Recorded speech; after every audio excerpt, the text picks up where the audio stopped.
ሰላም ጤና ይስጥልኝ ውድ ቤተሰቦቻችን፣ ወደ ዕለት ወዳዘጋጀናቸው የሀገር ውስጥና የሀገር ውጭ አጫጭር መረጃዎች እናልፋለን። ሰሞኑን በማህበራዊ ሚዲያ ሲዘዋወር የነበረው በህጻጽ የመጠለያ ካምፕ ላይ የተከሰተውን ከፍተኛ ረሃብና ተፈናቃዮች ላይ እየደረሰ ያለው ረሃብ በማስመልከት ለሞትም እየተዳረጉ መሆናቸው በማህበራዊ ሚዲያ በሰፊው ሲዘዋወር መሰንበቱ ይታወቃል። በዚህም የተለያዩ የማህበረሰብ ክፍሎች በዘንድሮ የቲክቶክ ፓወር ክሬቲቭ አዋርድ አንደኛ ተሸላሚ ሆነውን አዶናይን የድረስላቸው ጥሪም ሲያሰሙም ተስተውለዋል። ቲክቶከሩ እና ተጽዕኖ ፈጣሪው ወጣት አዶናይም ይህን ጥሪ በመቀበል ለመላው ኢትዮጵያውያንና ሰብአዊነት ለሚሰማው ሁሉ የ100 ብር ቻሌንጅ ጥሪ ያቀረበም ሲሆን የመላው ኢትዮጵያ ህዝብም ይህንን ቻሌንጅ በመቀላቀል በ24 ሰዓት ባልሞላ ውስጥ 11 ሚሊዮን ለተፈናቃዮች መሰብሰቡ ታውቋል።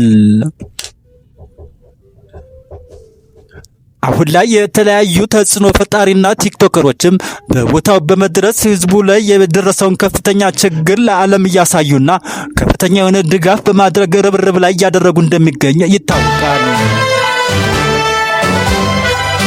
ወደ ሌላኛው ዜና ስናልፍ በደቡብ አፍሪካ የሚገኘው የቬንዳ ቅዱስ ራፋኤል ቤተክርስቲያን በቃጠሎ መውደሙ ታውቋል። በደቡብና ምዕራብ አፍሪካ ሀገረ ስብከት ስር የምትገኘው የቬንዳ ቅዱስ ራፋኤል መቃኛ ቤተክርስቲያን በትላንትናው ዕለት በደረሰ ድንገተኛ የእሳት አደጋ ሙሉ በሙሉ መውደሙ ተረጋግጧል። አደጋው የተከሰተው በሌሊት በመሆኑና በወቅቱ የደረሰ እርዳታ ባለመኖሩ በቤተክርስቲያኗ ውስጥ የነበሩ ንብረቶች ሙሉ በሙሉ መውደማቸው ታውቋል።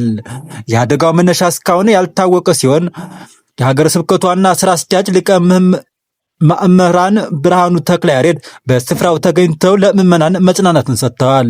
ይህ መንፈሳዊ አገልግሎት በምዕመናን አንድነት የምታወቀው ቤተክርስቲያን ላይ የደረሰው አደጋ በደቡብ አፍሪካ ለሚኖሩ ኢትዮጵያውያን በሙሉ ታላቅ ሐዘን ሆኗል።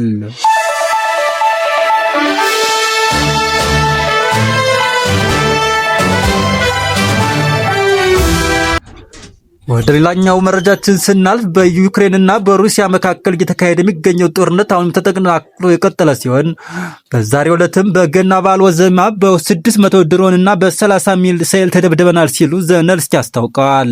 የዩክሬኑ ፕሬዝዳንት ዘለንስኪ ዛሬ ባስተላለፉት መልእክት የሩሲያ ኃይሎች በመላ ዩክሬን በሚባል ደረጃ በ600 ድሮንና በ30 ሚሳኤል ድብደማ መፈጸማቸውን ገልጸዋል። ፕሬዝዳንቱ እንዳሉት ቢያንስ በ13 ግዛቶች ውስጥ ይህ ድብደባ የተፈጸመ ሲሆን አንድ የ4 ዓመት ህፃንን ጨምሮ 3 ሰዎች ደግሞ መሞታቸውን አስታውቀዋል። ጨምረውም አሁን ያለንበት ወቅት የገና በዓል ዋዜማ ነው። በዚህ ጊዜ ሰዎች ከቤተሰቦቻቸው ጋር ቤታቸው ውስጥ ሆነው ደህንነታቸው እንዲጠበቅ ይፈልጋሉ። ይህም ሩሲያ ለምን ቅድሚያ እንደምትሰጥ ያሳያል ብለዋል። ዘለንስኪም በበኩላቸው ዓለም በፑቲን ላይ ከፍተኛ ጫና በማድረግ ይህ ጦርነት እንዲቆም ማድረግ እንዳለበት አሳስበዋል።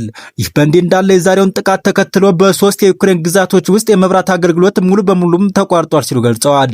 የዩክሬን ኃይል ሚኒስተር እንደገለጹት ይህ ጥቃት በምስራቃዊ አካባቢ በተለይ የኃይል አቅርቦት ላይ ከፍተኛ ችግር የፈጠረ ሲሆን ሩሲያ በዚህ ዓመት በኃይል መሰረተ ልማቶች ላይ ከባድ ጥቃት ስትፈጽም ይህ 9ኛ መሆኑን አስታውቀዋል።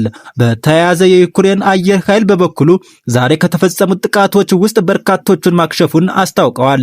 አየር ኃይሉ ባወጣው መግለጫ ሩሲያ ዛሬ 38 ሚሳኤሎችንና 635 ድሮኖችን መላኳን አስታውቆ ከነዚህ ውስጥ 34ቱ ሚሳኤሎችና 587 ድሮኖቹ በአየር መከላከያ ሲስተም ተመተው መውደቃቸውን አስረድተዋል።